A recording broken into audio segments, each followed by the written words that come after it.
Video above video m hụrụ nwatakịrị asọwa onye nta. Unu ga-anụ from him. Otu o si wee gaa n'ime ọhịa.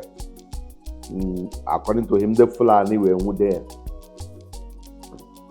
Na platform ebe atụbatara a na-akpọ Jovika lekwe ndị otu gị lega na-ekwu ya. You can't intimidate me. Ihe ọbụla mma wee eziokwu nkọva ya ọ ga-adịrị m na mma.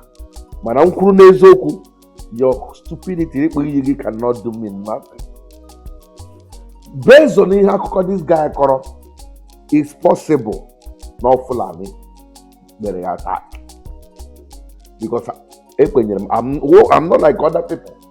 They are against Sunu and the bingo. They believe when they were Fulani. I believe them because when I heard we get encounter, when I Fulani we get encounter before. So I will never deny that. I don't care whatever you want to believe. That's what people say. I'm against the from Zamfara. I don't care even only Fulani I will support him, join him. But I will not support only Fulani against only Igbo. Now this guy with other should call is possible and they can all Fulani. Can you hear again on that? The community she rally ran form their vigilante. Let the vigilante go to the beach, campaign their search their bush, search these guys out. And the searching here go in two ways. Ebule no be no ga woro Fulani. Ewo quick search one and whom idiot whom bingo hadia in the name of Anna Tomwe. Give what the Fulani there. Go. You are Bulana cause one insecret obodo or Fulani or one started the Kobono or Bebuago or Biafra now any group of community. Don't give them British faith in the name of Hannah Zrogging on the name of our Fulani. Don't show the video, keep them there. So that is me. So it's not going to want to give Fulani, give another say, got Jovika, what are give then when the ESN got the Burga, you shall give ma ESN will do mother. So if you see Fulani, Bepuhishi, because I want to get better. Give him ESN, because I want to get better. Give him autopilot, their fraud liberation army. Insecurity. Deal with them. According to Yahamego mother. Where don't go? I don't stand anywhere. That's what the apostle of Igbo development. Ndana talking with the development of Igbo. That so this boy, okay, hear his story. Come to the corner of Bimaga. Hear him. I know that more. It was no one Fulani. Ball. Back out with the message sent here. I don't know that it was no one Fulani, but I was sending no money. I went to Jacob. Okay. Mbakube. And I do clear. I declare. We can have more. Which village? Have more. The Dama.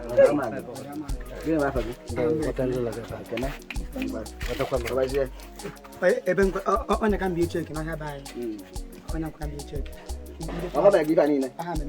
Hey, the plan.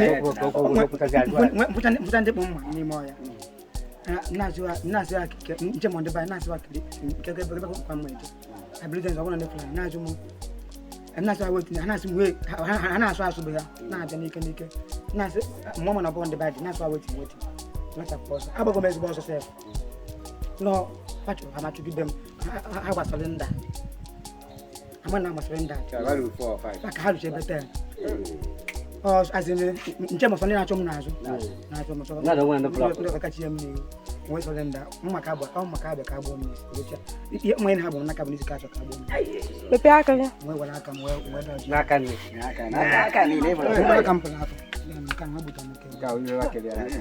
then I do them now, but never had a boot on.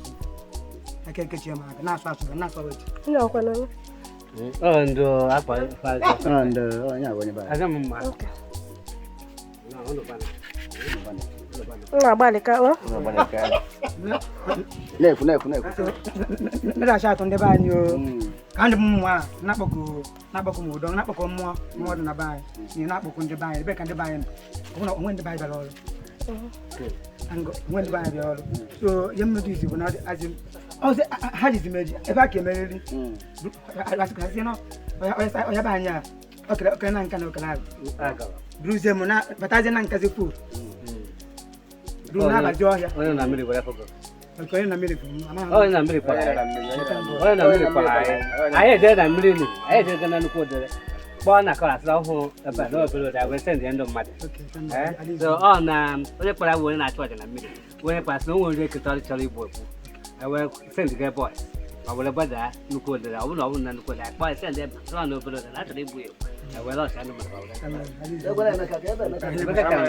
ya bịa enụta isi mụla onwe ndị ngọdụ onwe m nne nwanyị banyere agụta because onwe nna bịa ka onwe ndị bịa ka ọ na-abịa So ịna sọ ikwuru ọnụ kakịrị dara. mpeka Wee sụwa adọ. Mmeta anyị ji-abịa ichi ibe. Ndị aja amana ka anyị ji-abịa ichi. Na-ekutere mmiri ka ọ sachasị ahụ. onye meji aka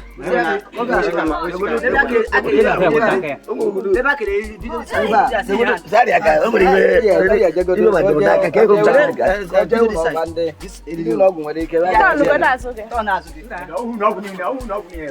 onye na ọnụ na ebe a nabata nwoke ba. Tọnụzi.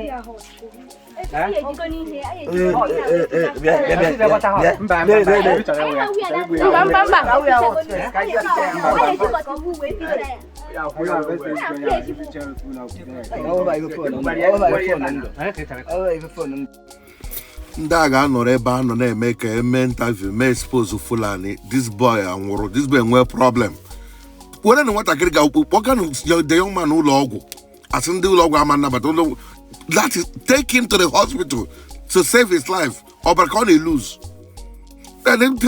the story ọ nọ na-enye ya can still be given n'ụlọ ọgwụ that's the truth of the matter ọ bụghị kipụ ya ka enwe ike nweta rekọd ahụ na ndị Fulani but ụnụ hụ ndị ogbu ọrụ ọbara ndị azịsị a na-azọ freedom unu emechi ọnụ onye ọla emechi ọnụ because unu atụja hapụ igbo unu nonsense